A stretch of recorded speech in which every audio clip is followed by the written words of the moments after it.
Week 1 of the NFL season is in the books, and for the most part, it was a very eventful week. Some it was eventful for a bad way, and some obviously it was eventful in a good way. And today, we're looking at some of the biggest winners and losers of Week 1 of the NFL season. But before I go any further though, make sure if you haven't yet, you subscribe to my channel and set the bell icon for future football content, and also follow me on social medias down below in the description. But without further ado, let's go ahead and quickly jump into this. For winners, we have Josh Allen. We all know Josh Allen has a ton of pressure on him coming into this season. He no longer has Stephon Diggs, the player that a lot of people say was responsible for his success. But in this game today, he proved that it was not all Stephon Diggs. Against the Cardinals, he went 18 for 23 for 232 yards, 2 touchdowns, while also having 2 touchdowns on the ground as well. Allen was easily the best performing quarterback so far to start the season, and this was a great way to get him in those MVP conversations. Now, on the downside of this, he did leave the game with a hand injury. However, it seems like Josh Allen is okay. He's been cleared, so he is going to play against the Dolphins, but it's definitely something to look out for. For the losers, we have the Carolina Panthers. Now, let's be honest, I don't think anybody thought the Carolina Panthers were going to be contenders or even a playoff team this year, but I don't think anybody expected this. They went into New Orleans and got absolutely blown out by over 37 points in this game, and Bryce Young looked absolutely terrible, going 13 for 30 for 161 yards and 2 interceptions. We all know there's a ton of pressure around Bryce Young being a first overall pick, and for the most part, he didn't do a lot to relieve that pressure. And for the most part, a lot of people that are doubting him are just shaking their heads because, well, Bryce Young just basically proved everyone right in this game. Now, of course, there are multiple games left in this NFL season. However, Bryce Young did himself no favors in this game at all. And the pressure for Bryce Young will continue to build when he has games like this. Back to the winners, we have Sam Darnold. Sam Darnold has been trying to find his place in the NFL ever since 2018. He didn't have it with the Jets, he didn't have it with the Panthers, but now he's with the Minnesota Vikings looking for a chance to revive his career. For the most part against the Giants, he started off in a big way, going 19 for 24 for 208 yards, 2 touchdowns, and 1 interception. This is quite possibly the best position Darnold has been during his NFL career. He has a great head coach, and he's going to have great weapons at his disposal with Justin Jefferson and Jordan Addison. So he definitely got off to a great head start if you wanted to do that this season. For the losers, we're not going to go far because it's going to be the team that the Minnesota Vikings beat, and it's going to be Daniel Jones and the New York Giants. Last offseason, the Giants paid Daniel Jones $160 million, making him one of the highest paid quarterbacks in the NFL at the time. Ever since then, Daniel Jones has thrown 2 touchdowns to 9 interceptions, 2 of them being pick sixes. So basically, he has thrown more pick sixes than touchdowns since he got paid. And Daniel Jones obviously has a lot of pressure on him coming into this season. And guess what? He didn't do anything to make fans feel any more confident. He went 22 for 42 for 186 yards, 0 touchdowns, and 2 interceptions. Time is ticking for Daniel Jones, and he is right now on thin ice. If he continues to play like this, he will not make it to the end of the season as starting quarterback, as Tommy DeVito and Drew Lock are also waiting in the wings to take his spot. For the winners, we have the Houston Texans. The Texans obviously have a lot of expectations coming into this season after the offseason they had when they acquired Stephon Diggs, Danielle Hunter, and Joe Mixon, and they got off to a great start against the Indianapolis Colts Sunday. CJ Stroud went 24 for 32 for 234 yards and 2 touchdowns. Joe Mixon had 30 carries for 159 yards, averaging 5.3 yards a carry and 1 touchdown. Stephon Diggs finished the game with 6 receptions for 33 yards and also 2 touchdowns as well. For a team with a lot of expectations coming into this season, the Texans started off pretty big, and if this game is an indication of anything, the Texans are going to be a fun team to watch in 2024.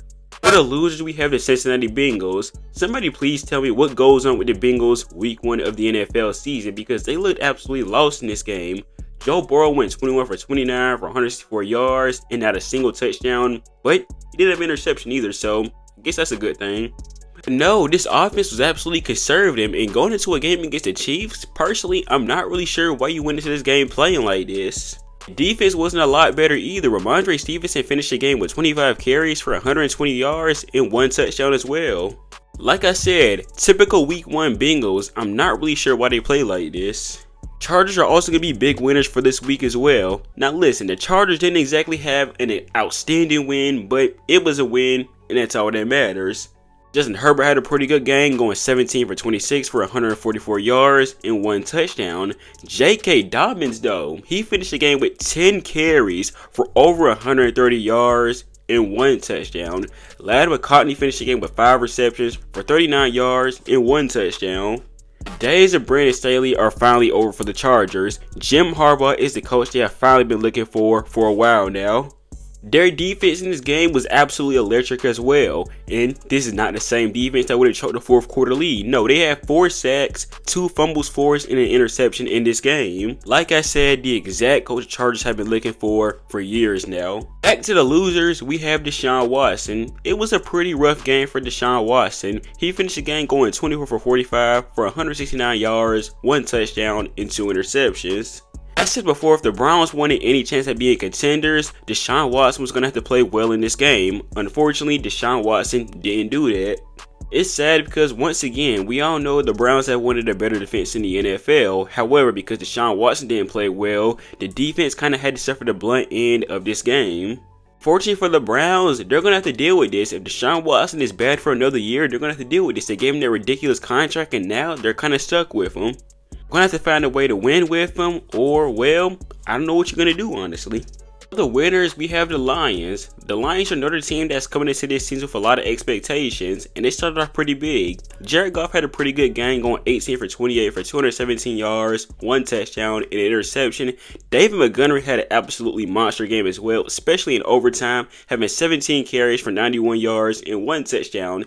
Jameson Williams, the guy who I've been trying to hype up for the last couple years now, had a great game, having 5 receptions for 121 yards and 1 touchdown. Combining this offense with Amon-Ra St. Brown, Sam Laporta, Jahmyr Gibbs, and now Jameson Williams, yeah, this offense is going to be dangerous, and the Lions are once again going to be a fun team to look out for this season.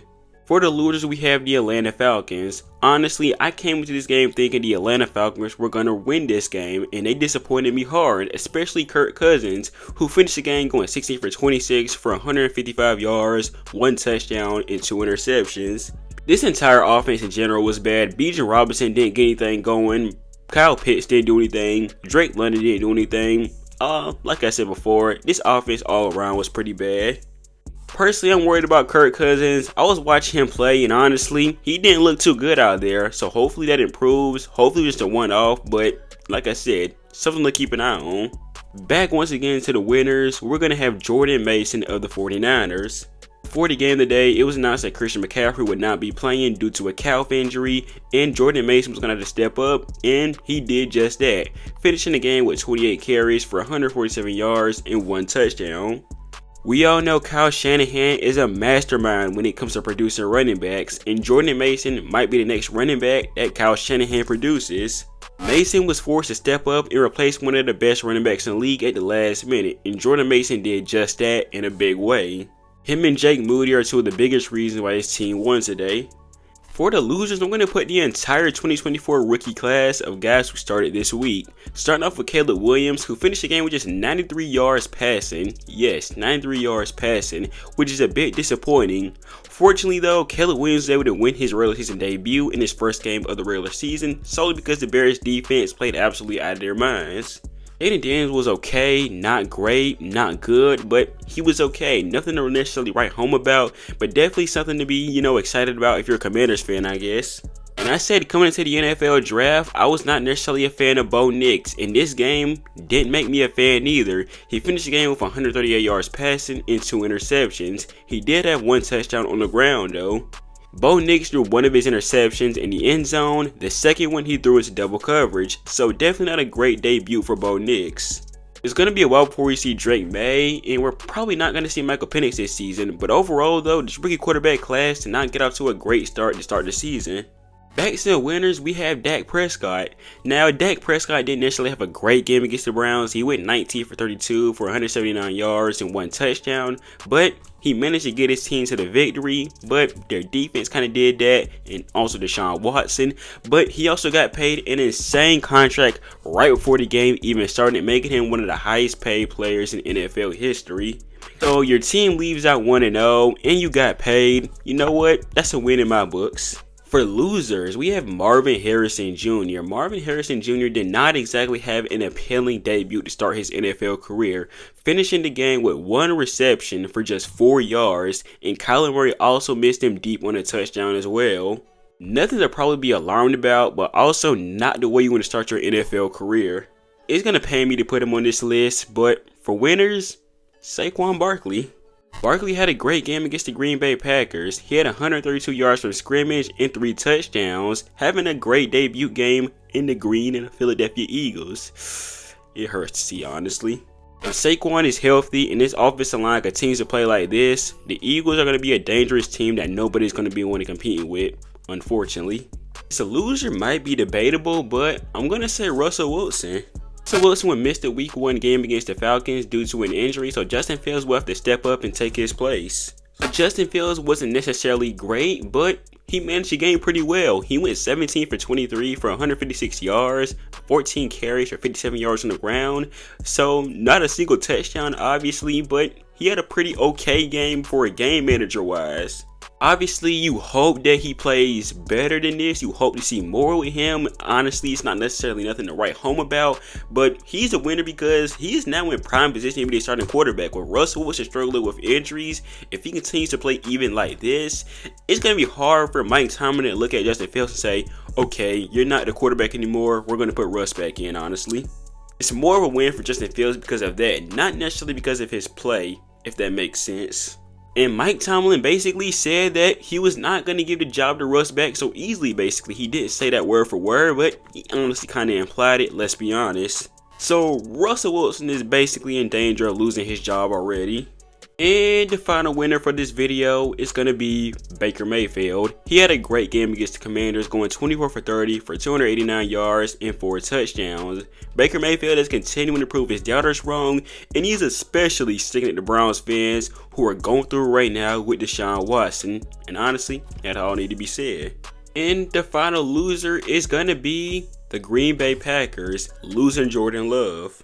Now, both teams were having a number of problems with their turf, but Jordan Love and the Green Bay Packers took the worst end of that turf. Jordan Love would suffer a sprained MCL. Fortunately for Green Bay Packers and their fans, it was not a torn ACL, so he is going to miss a couple of weeks, but obviously that's probably the best case scenario that Packers fans are looking for, honestly. This is obviously a huge blow for the Green Bay Packers, and they're going to start Malik Willis for the next couple weeks, and I'm not going to lie to you, I'm worried for them because I don't know how Malik Willis is going to perform. For what I've seen from Malik Willis, I don't think he's an NFL quarterback, and it might be a rough outing for the Green Bay Packers over the next couple weeks. But maybe they pull off an upset or two. They play the Colts, Titans, Vikings, Rams, and Cardinals. You would have to assume he's going to be back maybe for that Texans game Jordan Love is. So maybe they pull off an upset in those few games. But I think it's going to be rough for the Packers. Hopefully I'm wrong, but we'll see. And that is going to do it for my biggest week 1 losers and winners video. If you haven't yet, make sure you subscribe to my channel and tap the bell icon for future football content. Follow me on all my social medias down below in the description. And I hope to see you guys in the next video. Peace.